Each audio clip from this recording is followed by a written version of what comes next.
ഭാരമുള്ളവരെ നിങ്ങൾ എൻ്റെ അടുത്ത് വരുവിൻ. ആമേൻ, ഹല്ലേലൂയ. ഇത് ആമേൻ സർവശക്തനായ ദൈവം പറഞ്ഞ വാക്കുകളാണ്. ആരൊക്കെയോ എന്നെ കേൾക്കുന്നു, എത്ര അധ്വാനിച്ചിട്ടും എത്ര ആമേൻ കഷ്ടപ്പെട്ടിട്ടും നിങ്ങളുടെ ജീവിതത്തിൽ വ്യത്യാസങ്ങൾ വരുന്നില്ല എങ്കിൽ, നിങ്ങൾക്കൊരു പുരോഗതി ഇല്ലെങ്കിൽ, നിങ്ങൾ അനുഗ്രഹിക്കപ്പെടുന്നില്ല എങ്കിൽ നിങ്ങളുടെ ജീവിതം ഒന്ന് ശോധന ചെയ്യണം. നിങ്ങൾ ആരുമായിട്ടാണ് നിങ്ങൾ ഏറ്റവും അടുത്ത ബന്ധമുള്ളതെന്ന് നിങ്ങൾ ശോധന ചെയ്യണം. ഹല്ലേലൂയ. നിങ്ങൾ ആരുകൂടെയാണ് നിൽക്കുന്നതെന്നുള്ളൊരു ആമേൻ ബോധ്യം നിങ്ങൾക്ക് വേണം. ഹല്ലേലൂയ. നിങ്ങൾ ആരെയാണ് സേവിക്കുന്നതെന്നുള്ളൊരു ബോധ്യം നിങ്ങൾക്ക് വേണം. ഹല്ലേലൂയ. എന്നെ കേൾക്കുന്ന ദൈവത്തിൻ്റെ മക്കളെ, കുഞ്ഞെ, മാതാവേ, പിതാവേ, നിങ്ങളുടെ ജീവിതത്തിൽ കർത്താവ് വലിയ കാര്യങ്ങൾ ചെയ്യും. നിങ്ങളുടെ ജീവിതത്തിൽ വലിയ അനുഗ്രഹങ്ങൾ ചെയ്യും. നിങ്ങളുടെ ഭാരങ്ങളുമായി ആമേൻ കർത്താവിൻ്റെ അടുത്ത് ചെല്ലുക. എത്ര അധ്വാനിച്ചിട്ടും ഒന്നും കിട്ടാതിരുന്ന പത്രോസിൻ്റെ പടകിനെ നിറച്ചൊരു ദൈവമുണ്ട്. എത്ര കഷ്ടപ്പെട്ടിട്ടും നിങ്ങൾ ഗതി പിടിക്കുന്നില്ല എങ്കിൽ ഹല്ലേലൂയ, നിങ്ങളിൽ ആമേൻ ഹല്ലേലൂയ വലിയ അത്ഭുതങ്ങൾ കാണണമെങ്കിൽ സർവശക്തനായ കർത്താവിൻ്റെ സന്നിധിയിൽ ചെല്ലുക. ഹല്ലേലൂയ.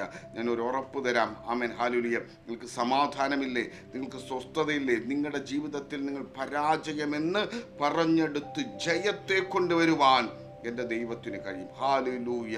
എന്തൊക്കെയോ ആമേൻ ഹല്ലേലൂയ പ്രതികൂലത്തിലൂടെ, ആമേൻ ഏതൊക്കെയോ വിഷയങ്ങളിലൂടെ, ഏതൊക്കെയോ വേദനകളിലൂടെ ആമേൻ എൻ്റെ ജീവിതം എന്താ ഇങ്ങനെ തീർന്നത്, എനിക്കെന്തുകൊണ്ട് ഒന്നും ഉയർന്നു വരുവാൻ കഴിയുന്നില്ല, എനിക്കെന്തുകൊണ്ട് ഈ കഷ്ടത, എനിക്കെന്തുകൊണ്ട് ഈ രോഗം, ഞാൻ എന്നും ഭാരം ചുമക്കുന്നവനാണല്ലോ, ഞാൻ എന്നും കഷ്ടത അനുഭവിക്കുന്നവനാണല്ലോ എന്നാരെങ്കിലും എന്നെ കേൾക്കുന്നെങ്കിൽ ഹല്ലേലൂയ, ഞാനൊരു ഉറപ്പ് തരാം.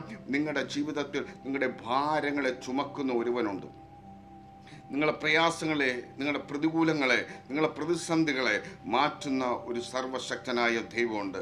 Amen hallelujah. നിങ്ങൾക്ക് ഹല്ലേലൂയ നിങ്ങൾ നീറുന്ന വിഷയവുമായി, നിങ്ങൾ ചുമക്കുന്ന ഭാരവുമായി കർത്താവിൻ്റെ സന്നിധിയിൽ ചെല്ലാൻ നിങ്ങൾക്ക് മനസ്സുണ്ടെങ്കിൽ ഹല്ലേലൂയ, എന്നെ കേൾക്കുന്ന ദൈവത്തിൻ്റെ മക്കളെ, നിങ്ങളുടെ ജീവിതത്തിൽ വലിയ അത്ഭുതങ്ങളെ കാണുവാൻ, നിങ്ങളുടെ ജീവിതത്തിൽ നിങ്ങൾ നീറുന്ന പ്രതികൂലങ്ങളെ മാറ്റുവാൻ, നിങ്ങളുടെ പ്രതിസന്ധികളെ മാറ്റുവാൻ, നിങ്ങൾ അനുഗ്രഹിക്കപ്പെടുവാൻ, കർത്താവ് നമ്മളെ അനുഗ്രഹിക്കാനാണ് വിളിച്ചിരിക്കുന്നത്.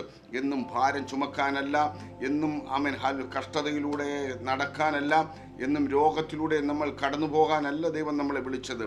ഹല്ലേലൂയ. ജയത്തിൻ്റെ, ഉല്ലാസത്തിൻ്റെ, ഘോഷത്തോടെ ഹല്ലേലൂയ നിങ്ങൾ സന്തോഷത്തോടെ നടക്കുവാനാണ് കർത്താവ് വിളിച്ചത്.